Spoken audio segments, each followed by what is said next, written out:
함께 읽을 하나님의 말씀 요한복음 1장입니다.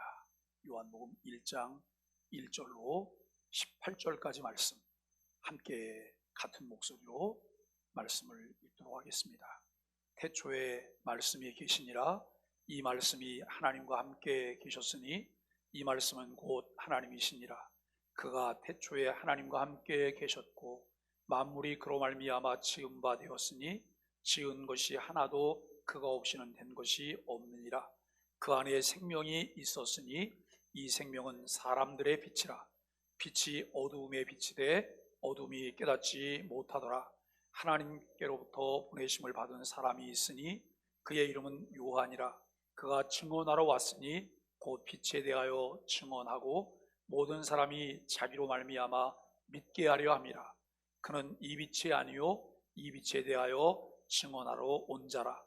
참 빛 곧 세상에 와서 각 사람에게 비추는 빛이 있었나니 그가 세상에 계셨으며 세상은 그로 말미암아 지은 바 되었으되 세상이 그를 알지 못하였고 자기 땅에 오매 자기 백성이 영접하지 아니하였으나 영접하는 자 곧 그 이름을 믿는 자들에게는 하나님의 자녀가 되는 권세를 주셨으니 이는 혈통으로나 육정으로나 사람의 뜻으로 나지 아니하고 오직 하나님께로부터 난 자들이니라. 말씀이 육신이 되어 우리 가운데 거하심에 우리가 그의 영광을 보니 아버지의 독생자의 영광이요 은혜와 진리가 충만하더라. 요한이 그에 대하여 증언하여 외쳐 이르되 내가 전에 말하기를 내 뒤에 오시는 이가 나보다 앞선 것은 나보다 먼저 계심이라 한 것이 이 사람을 가르킴이라 하니라. 우리가 다 그의 충만한 데서 받으니 은혜 위에 은혜로라. 율법은 모세로 말미암아 주어진 것이요 은혜와 진리는 예수 그리스도로 말미암아 온 것이라. 본래 하나님을 본 사람이 없으되 아버지 품속에 있는 독생하신 하나님이 나타내셨느니라. 아멘. 오늘 우리가 우리의 생명이신 예수 그리스도라고 하는 주제로 함께 말씀을 나누려고 합니다. 12월이 되면 우리는 성탄을 기다리는 마음이 있습니다.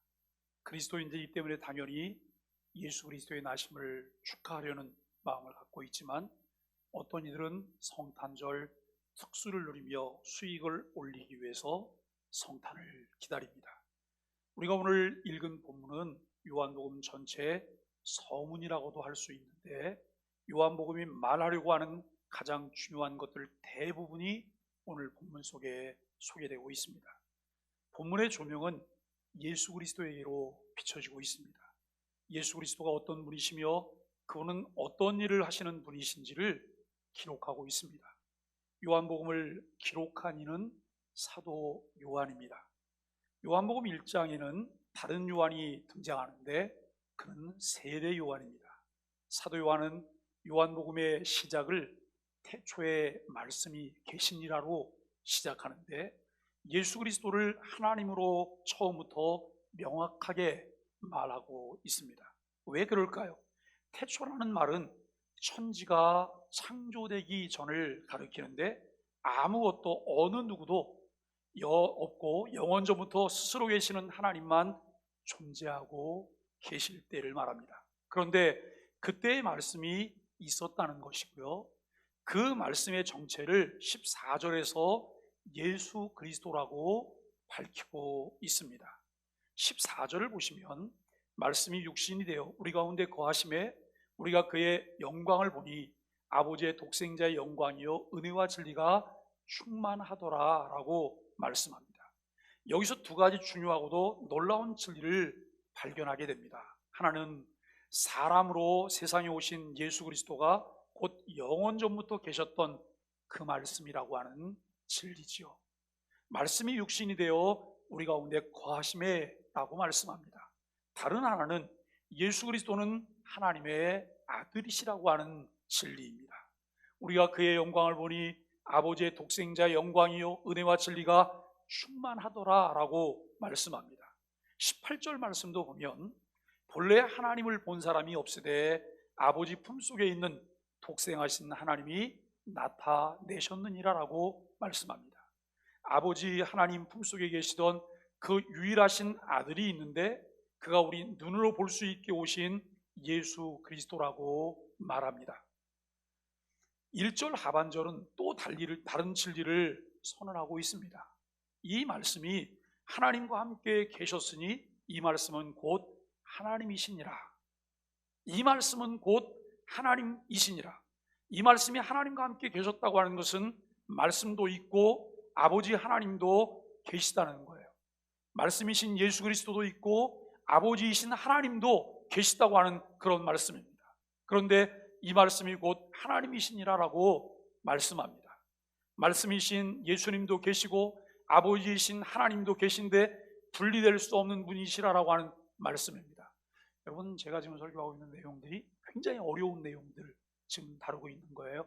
여기 이제 설명하다가 조금 더 가면 삼위일체라고 하는 부분들을 말하게 되고 정신 바짝 차리고 이렇게 보지 않으면 뭔 말을 하는 거야? 이렇게 지나갈 만한 부분이기도 해요. 그런데 정신 차리면 아주 어렵지 않고 쉬운 그런 내용이기도 하다라고 하는 것을 알게 되죠.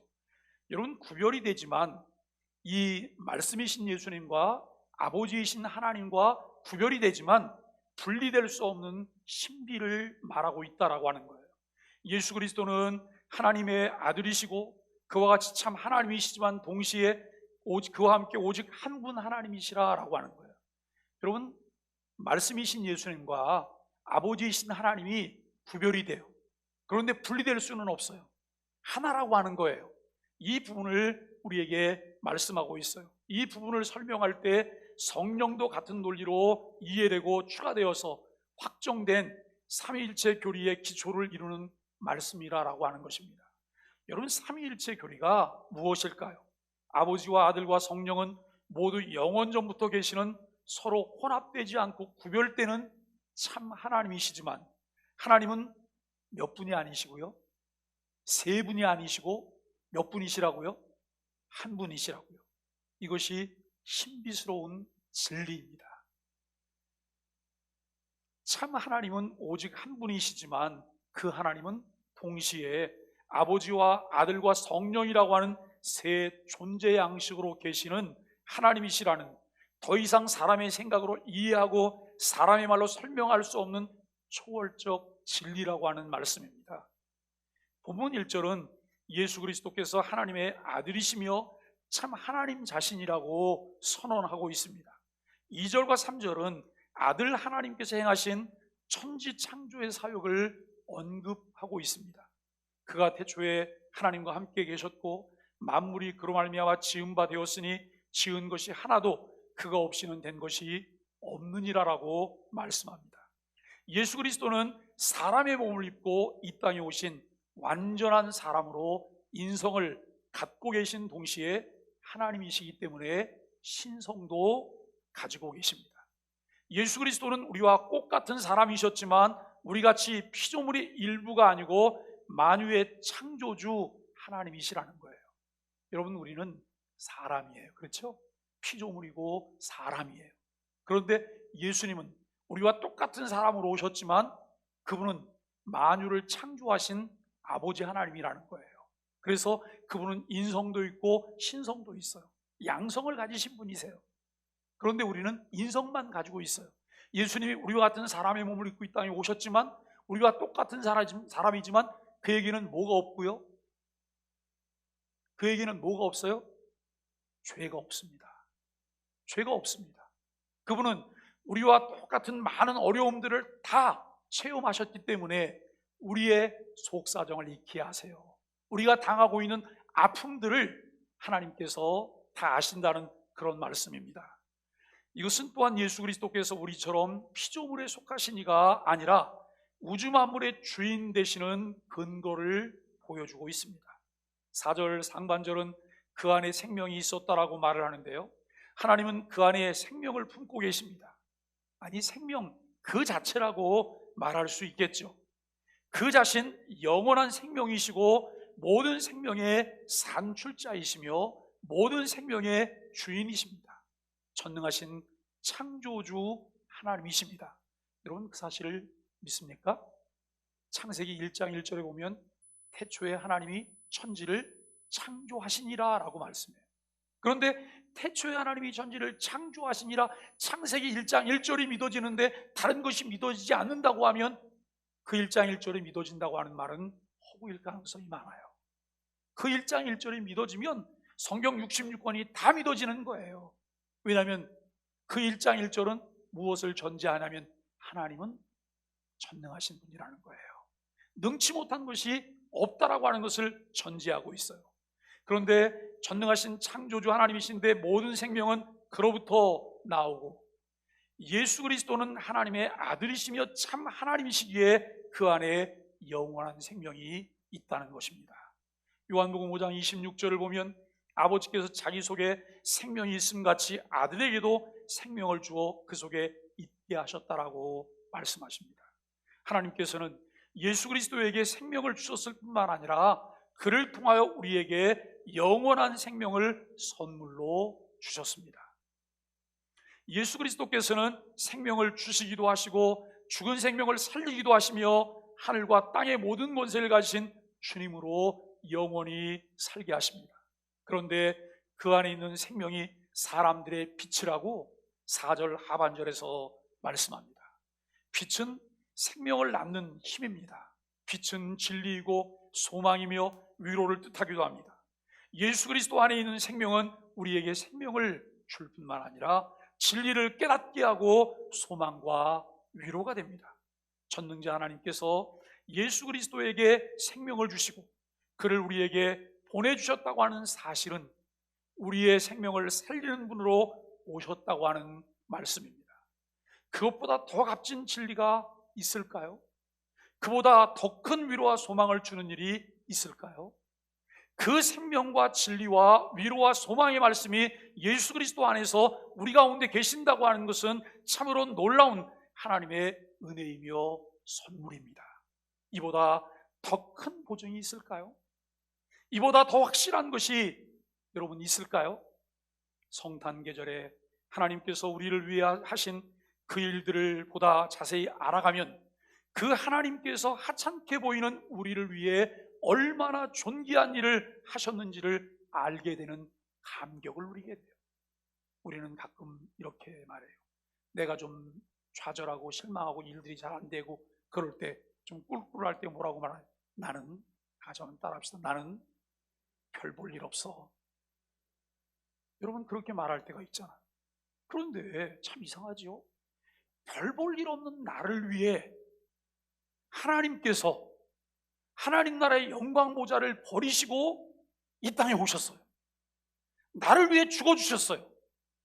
존귀하신 하나님이 그 같은 일을 했어요. 그렇다면 존귀하신 하나님께서 우리를 얼마나 값어치 있는 존재로 생각하고 있다고 하는 것을 우리가 깨닫게 되잖아요. 여러분 그 지점에 우리의 시선이 머물러 있어야 돼요. 내가 별 볼 일 없는 존재가 아니라 나는 존귀한 자야, 나는 하나님께서 존귀하게 여기는 자야 라고 하는 사실을 우리가 분명히 믿으셔야 돼요. 그것을 성경이 우리에게 말하고 있습니다. 언약의 신실하심을 그대로 드러내 보여주신 하나님의 역사임을 우리가 깨닫게 됩니다. 본문 14절은 그것을 말합니다. 말씀이 육신이 되어 우리 가운데 거하심에 우리가 그의 영광을 보니 아버지의 독생자의 영광이요 은혜와 진리가 충만하더라. 은혜와 진리는 하나님께서 자기 백성에게 대한 한결같은 사랑과 언약에 대한 하나님의 신실하심을 의미하는 말이라고 하는 거예요. 지나가는 아무에게나가 아니고 자기 백성에게. 우리가 여러분 마태복음 1장을 읽다 보면 이름을 예수로 알아. 이름을 예수로 알아. 이는 그가 자기 백성을 저희 죄에서 구원할 자라 하심이니라 그래요. 누구를요? 자기 백성. 자기 백성이에요. 하나님께서는 분명히 택하신 자기 백성을 위하여 아들 예수 그리스도를 십자가에 내어주신 거예요. 그럼에도 불구하고 우리는 때때로 못나서 무명으로 사시려고 해요. 무명으로 사시려고 해요. 이름 없이 많은 대중 속에 여러분 엉덩이만 걸친 그런 존재로 사시려고 해요. 여러분 그러시면 안 돼요. 왜냐하면 나를 사랑하신 나를 지명하여 부르시고 너는 내 것이라고 말씀하신 하나님의 말씀에 귀를 기울이며 존재감을 발휘하실 수 있으셔야 돼요. 왜요? 하나님이 우리를 그런 존재로 삼으셨기 때문에, 그런 은혜를 우리에게 베풀어 주셨기 때문이죠. 예수님께서 친히 사람의 몸을 입고 이 땅에 오셨습니다. 우리는 이것을 성육신이라 그래요. 성육신. 어떻게 하나님이 사람의 몸을 입고 이 땅에 오실 수가 있을까? 이것을 우리는 성육신의 신비라고 말하기도 해요. 하나님께서 우리를 구원하기 위해 하늘에 영광 모자를 내려놓으시고 낮고 천한 세상에 우리와 같은 몸으로 오셨다는 그 성육신의 신비가 여러분 이해가 되시나요?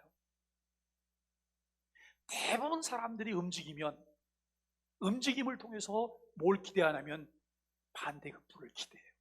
이익을 얻기를 원해요. 수익을 남기기를 원해요. 그런데 하나님의 아들 예수 그리스도가 이 땅에 사람의 몸을 입고 오신 것은 완전히 미치는 장사예요. 그렇잖아요. 자기를 완전히 내어주는 장사예요. 그럼에도 불구하고 우리를 사랑하시는 하나님께서는 언약에 신실하셔서 그와 같은 성육신의 신비를 우리에게 선물로 주셨다고 하는 것이죠. 이와 같은 성육신의 신비를 알아가고 믿게 될 때 우리의 속사람이 변화하고 예수님의 인격을 닮아가요. 그것이 우리에게 습관이 되어지고 삶의 품격이 높아질 뿐만 아니라 교회 생활이 달라지게 됩니다. 우리가 살고 있는 사회에서 우리가 받은 감격들이 맛을 내며 빛을 발하게 되는 것이죠. 성육신의 신비와 십자가의 부활의 그 놀라운 사랑을 알아갈 때 우리는 감격할 뿐만 아니라 이 몸 주께 드린다고 고백할 수가 있게 되는 것이죠. 그리스도 안에 영원한 생명의 가치가 있는 것을 바울이 깨닫고 모든 것을 배설물로 여겼던 것처럼 그 은혜가 우리 개개인들에게도 임하게 되어진다는 것이죠. 하나님의 영광 속에 계시던 아들이 세상에 오셨으니 그 영광은 무엇과도 비교할 수 없는 빛나는 영광입니다. 그와 같은 사실들이 이해되고 믿어질 때 그보다 더 큰 은혜가 어디에 있을까요? 우리는 성경을 읽고 공부하다가 그 은혜를 깨닫고 감사와 감격 속에 하나님의 이름을 높여드리는 찬양을 드리게 됩니다. 우리가 지금 드리는 예배가 그와 같은 그런 예배들이라고 하는 것이죠. 예수 그리스도로 이 세상에 오신 하나님의 아들보다 우리에게 하나님을 더 잘 알게 하실 분이 여러분 있으실까요?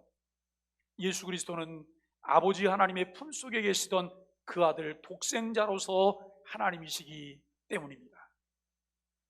본래 하나님을 본 사람이 없으되 아버지 품속에 있는 독생하신 하나님이 나타내셨느니라라고 말씀합니다.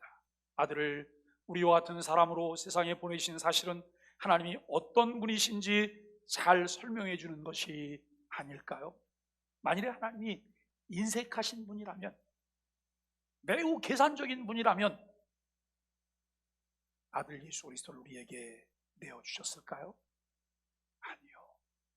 그분은 사랑의 하나님이세요. 그분은 사랑이신 것을 우리가 알게 되죠.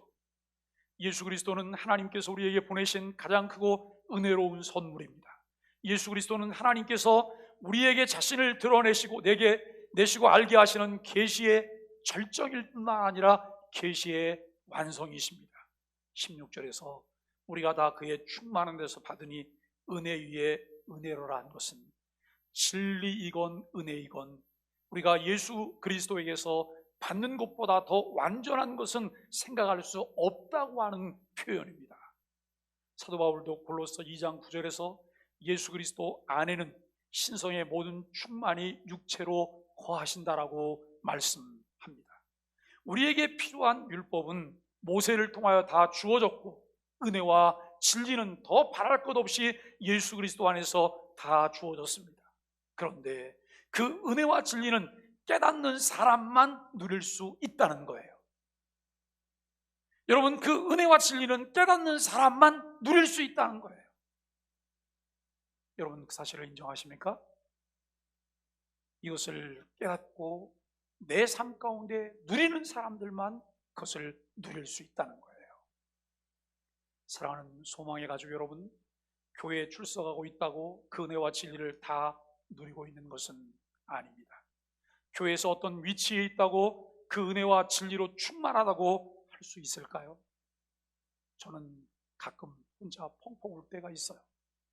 그 울 때가 어느 때냐면 하나님의 은혜를 깨닫지 못하고 내가 있는 위치에 연연하고 있는 것을 발견할 때, 여러분, 제가 목사인 것보다 더 중요한 것은 내가 그 은혜 안에 거하고 있다는 거잖아요. 그 하나님과 연결이 되어서 여러분 은혜의 진액질이 내게로 흘러넘치고 있다는 사실들이 더 중요하잖아요. 그런데 은혜의 진액은 흘러내리지 않고 메마른 자리에서 내 위치만 고집하고 있어요. 위치만 고수하고 있어요. 알맹이 없이 껍데기만 붙잡고 마치 그것이 전부인 것처럼 어리석은 모습을 갖는 것을 발견할 때 펑펑 울게 돼요. 오늘 12월을 시작하시면서 성탄 계절에 우리 안에 있는 생명이신 예수 그리스도를 발견하는 하나님의 은혜가 있기를 간절히 바랍니다. 우리가 오늘 교회를 나옴도 평상시 삶 가운데 우리가 여러분 나은 삶을 살려고 부단히 애를 쓰는 이유도 단 한 가지예요. 내 안에 그리스도의 생명이 있기 때문에, 내가 그리스도의 사람이기 때문에, 내가 하나님의 은혜를 입은 자이기 때문에 그렇다고 하는 것이죠. 그 은혜와 진리를 누리지 못하면서 교회 생활을 하고 있다면 고역이 될 수 있을 것입니다. 여러분, 제가 누누이 말씀을 드려요. 누누이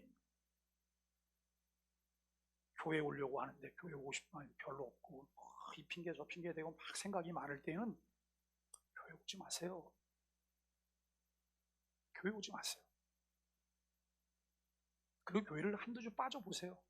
한두 주 빠졌는데도 내 마음 가운데 특별한 뭐가 없으면 교회 다니지 마세요. 왜냐하면 나는 어쩌면 불택자일지도 몰라요. 내가 가야 될 길은 지옥일 수도 있다는 거예요. 제가 이렇게 말씀을 드리면 목사님 교회에 오지 말라 그래? 여러분, 이것은 정말 심각한 이야기예요. 오늘 내가 교회에 오는 것은 하나님의 은혜와 진리 때문에 내가 교회를 오는 거예요. 그 은혜가 내 안에 있기 때문에 오는 거예요. 이 시간이 얼마나 소중한지 몰라요? 그렇기 때문에 우리는 여러분 이 시간에 대해서 내가 가야 될까 말아야 될까를 머뭇거릴 이유가 요만큼도 없어요. 고민해야 될 이유가 요만큼도 없는 거예요. 마치 내가 내 삶의 주인인 것처럼 생각하면서 그것을 결정한다고 한다면 어쩌면 그분 안의 주인은 주님이 아니실 수 있다는 거예요. 여러분, 이것은 교회 출석뿐만이 아니에요.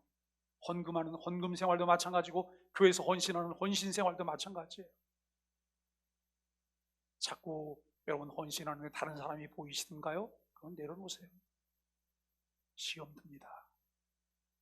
내가 뭘 하는데 왜 나를 안 알아주지? 내가 이걸 하는데 왜 사람들은 나를 인정하지 않지? 내려놓으셔야 돼요. 여러분, 그것이 신앙생활이 아니잖아요. 은혜가 너무 감격스러워서 하나님이 나를 부르시고 나를 사용하시는 것이 너무 기쁘고 놀라워서 내가 그분의 이름을 찬양한다고 하는 것이 얼마나 귀하고 감사한 마음이 우리 안에 있어야 되잖아요. 사랑하는 여러분, 우리의 신앙생활을 돌아보게 되기를 바랍니다.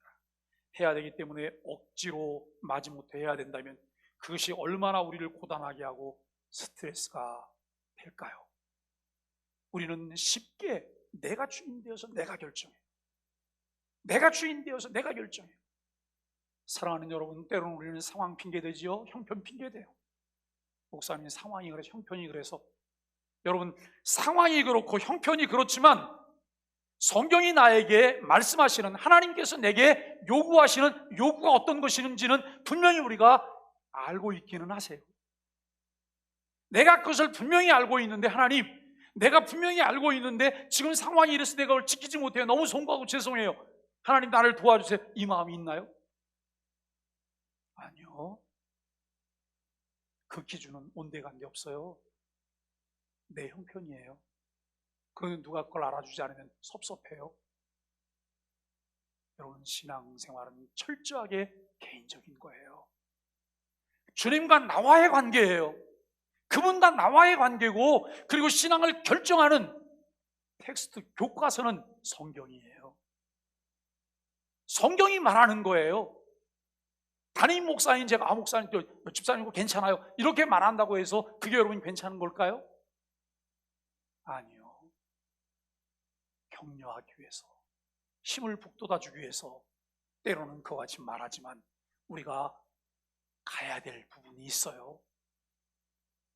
그런데 참 신앙생활을 하다 보면 신앙생활의 신비는 그런 거예요. 어떤 부분들을 성경이 말씀하고 있는데 그걸 지켜야 되는, 내가 지킬 수 있는 상황이 아니라서 고민을 해요. 내 노력으로 그것이 지켜질 것 같은데 내 노력이 아니에요. 하나님이 주시는 은혜예요. 은혜에게 나를 맡기면, 은혜가 나를 이끌어가면 그것을 지키는 일들이 그다지 어렵지 않아요. 여러분, 오늘 우리는 은혜와 진리가 우리를 온전히 주장할 때 세상과 나는 간 곳 없고 부족한 주만 보인다고 하는 찬양을 드릴 수 있을 것입니다. 억지로 마지 못해 하는 신앙생활이거나 내가 필요하다고 생각할 때만 하는 신앙생활이 아니라 성경의 가르침대로 우리가 살아야 된다는 거예요. 17절 말씀을 보면 율법은 모세로 말미암아 주어진 것이요 은혜와 진리는 예수 그리스도로 말미암아 온 것이라 라고 말합니다. 예수 그리스도께서 우리에게 오신 것보다 우리에게 더 큰 위로와 소망과 힘과 지혜가 되는 것은 아무것도 없습니다. 오늘 본문 말씀은 대단히 심오하고 난해하게까지 여겨질 수 있지만 아주 간결하고 명백한 진리를 우리에게 전해주고 있어요. 그것은 예수 그리스도는 우리의 소망이고 위로며 기쁨이라는 거예요. 우리가 여러분 설교 전에 했던 찬양이 나의 기쁨, 나의 소망 되시는 찬양했지요? 찬양했어요. 우리 안에 정말 예수 그리스도가 우리의 소망이고 기쁨이고 위로가 되는 이 사실을 여러분 믿으십니까? 그런데 왜 자꾸 다른 데 가서 위로를 받으려고 하고 소망을 찾으려고 하고 기쁨을 얻으려고 그래요? 왜 다른 데 가서 구걸을 하시죠? 아무리 구걸을 해도 우리의 갈증을 채워줄 수는 없어요. 예수 그리스도 안에만 참 기쁨이 있다고 하는 것을 알게 됩니다. 저는 12월이 되면 합창단 활동했던 때가 참 많이 생각이 나요. 그래서 그때 불렀던 곡들을 이렇게 되뇌기도 하고 흥얼거려요. 우리의 기쁨 되시는 예수, 그 부분이 성탄절이 되면 제일 많이 생각이 나요. 그러다가 어떻게 이제 라디오 FM 93.1을 듣다가 그 곡이 딱 들리잖아요. 그러면 얼마나 마음이 짜릿한지 몰라요. 얼마나 감사한지. 정말 예수 그리스도가 나의 기쁨이시고 나의 소망이시고 나의 전부라는 사실들을 알게 하시고 깨닫게 하시고 인정하게 하시고 그것을 인정하는 삶을 살게 하시는 주님이 얼마나 감사한지 모르겠습니다. 사랑하는 여러분, 우리가 참 이 성탄절 때가 되면 성탄 노래들을 듣지요. 예수 그리스도가 우리의 기쁨이 되심을 고백하며 함께 찬양할 수 있게 되기를 간절히 바랍니다. 오직 그만이 우리에게, 아니 모든 사람에게 소망이 되고 위로가 되며 기쁨이 될 수가 있다고 하는 것이죠. 왜냐하면 그는 하나님의 아들이시고 천지를 창조하신 하나님 자신이실 뿐만 아니라 만유의 주인이십니다. 그 안에 영원한 생명이 있으며 그리고 그가 친히 우리를 위해 이 세상에 오셨기 때문입니다. 그가 우리 가운데 내 속에 오셨기 때문이죠. 여러분 본문 5절에 보면 빛이 어두움에 빛이 돼 어둠이 깨닫지 못하더라라고 말씀을 하고 있습니다. 어둠은 죄와 죽음을 가리킵니다. 죄와 죽음 가운데 있는 자들은 이 예수 그리스도와 그 안에 주어진 은혜와 진리를 깨닫지 못합니다. 9절로 11절 말씀에서 참빛 곧 세상에 와서 각 사람의 비추는 빛이 있었나니 그가 세상에 계셨으며 세상은 그로 말미암아 지은 바 되었으되 세상이 그를 알지 못하였고 자기 땅에 오매 자기 백성이 영접지 아니하였다라고 말씀합니다. 그러나 성경은 그 대신 예수 그리스도를 영접하는 이들에게는 하나님의 자녀가 되는 권세를 주셨다고 분명하게 말씀하십니다. 여러분 12절 13절을 함께 읽어보실까요? 영접하는 자 곧 그 이름을 믿는 자들에게는 하나님의 자녀가 되는 권세를 주셨으니 이는 혈통으로나 육정으로나 사람의 뜻으로 나지 아니하고 오직 하나님께로부터 난 자들이니라. 아멘. 예수 그리스도를 영접한다는 것이 무엇일까요? 그것은 그의 이름을 믿는다는 것입니다. 그의 이름을 믿는다는 것은 또 무슨 말일까요? 예수 그리스도께서 누구신지, 무슨 일을 하려고 오셨으며 그로 인해 우리가 누리게 되는 것이 무엇인지를 말씀하시는 그 말씀에 마음을 활짝 열고 받아들이고 순종하는 것을 말씀합니다. 이것이 하나님의 자녀가 되는 길입니다. 여러분은 하나님의 자녀가 되는 권세를 얻으셨나요? 여러분, 그런데 13절을 주목해 보아야 합니다. 예수 그리스도를 영접하는 것은 사람의 뜻으로 되는 일이 아니라 하나님의 뜻으로 되는 일이라고 말씀합니다. 이는 혈통으로나 육정으로나 사람의 뜻으로 나지 아니하고 오직 하나님께로부터 난 자들이니라 라고 말씀합니다. 우리는 이미 예수 그리스도를 영접한 사람들입니다. 우리는 예수 그리스도의 이름을 믿는 사람들입니다. 우리는 예수 그리스도께서 말씀하신 대로 그가 누구시며 무슨 일을 하려고 오셨으며 그로 인해 우리가 누리게 되는 것이 무엇인지를 알고 있는 사람들입니다. 우리는 하나님의 뜻을 따라 이미 하나님의 자녀가 된 사람들입니다. 그렇다면 우리는 이미 영원한 생명을 소유한 사람들인 것이죠. 하나님 나라 백성들이 되었다는 것입니다. 우리의 삶의 영역에서 그와 같은 것이 어떻게 나타나고 있을까요? 이 놀라운 복음이 가진 영향력과 생명력을 우리는 알아야 하고 우리의 삶을 통해서 매일매일 주변의 모든 사람들에게 이와 같은 것들이 드러날 수 있어야 합니다. 드러난다고 하는 이 말은 내가 여러분 광고하기 위해서 알리는 것 아니에요. 흘러 넘치는 거예요. 내 안에 흘러 넘쳐서 자연스럽게 다른 사람에게까지 범람하게 되어지는 이와 같은 것들을 말하는 것이죠. 그 복음의 능력이 우리로 복음에 합당한 생활을 할 수 있도록 길잡이 역할을 합니다. 이 복음 안에 우리의 모든 위로와 소망과 기쁨과 지혜와 셈이 있습니다. 오늘 우리가 살고 있는 이 세상은 하나님을 알지 못하는 세상입니다. 하나님께서 보내신 예수 그리스도를 모르는 사람들입니다. 예수 그리스도와 하나님을 믿지도 영접하지 않는 세상입니다. 오히려 하나님을 부인하며 예수 그리스도와 그의 몸된 교회를 핍박하는 세상입니다. 생명이 없는 세상이기 때문입니다. 생명이시며 생명을 주시는 하나님과 그의 아들 예수 그리스도를 모르고 배척하고 있습니다. 그들은 여전히 죄와 죽음 아래 놓여 어둠의 삶을 살아가고 있습니다. 진리가 없고 참 기쁨을 모르며 참된 위로와 소망이 어디 있는지를 모른 채 흘러가는 세상입니다. 어두움에 있기 때문에 빛을 싫어하고 빛을 대적하는 세상입니다. 이 생명이 없고 진리는 실종되었으며 죄와 절망으로 가득 찬 세상에서 우리는 어떤 정체성을 가지고 살아가고 있습니까? 예수 그리스도의 자녀의 권세를 가진 저와 여러분 그리스도인들은 어두운 세상에 살지만 세상에 동화되는 사람들이 아닙니다. 우리 안에 그리스도의 생명이 있기 때문입니다. 그를 믿으며 그를 영접하고 사는 우리는 영생과 하나님의 나라를 이미 유업으로 받은 존재들임을 명심하며 세상을 이기는 삶을 살아야 합니다. 세상은 우리를 통해 하나님 보기를 원하고 우리를 통해 소망을 보기 원합니다. 그런데 우리가 그렇게 살지 못할 때 더 극심한 핍박과 조롱을 하게 된다고 하는 사실을 우리가 주목해 보아야 합니다. 이 성탄 계절에 그리스도의 오심을 기다리던 경건한 사람들처럼 우리도 예수 그리스도를 닮아가기 위해 힘써 성경을 배우고 그리스도의 인격과 사역을 배우며 닮아갈 수 있기를 바랍니다. 어려운 코로나 시기를 보내며 주께서 우리를 사랑하셔서 자신을 내어주심 같이 우리도 우리의 이웃을 향해 그리스도의 사랑을 실천할 수 있게 되기를 간절히 바랍니다.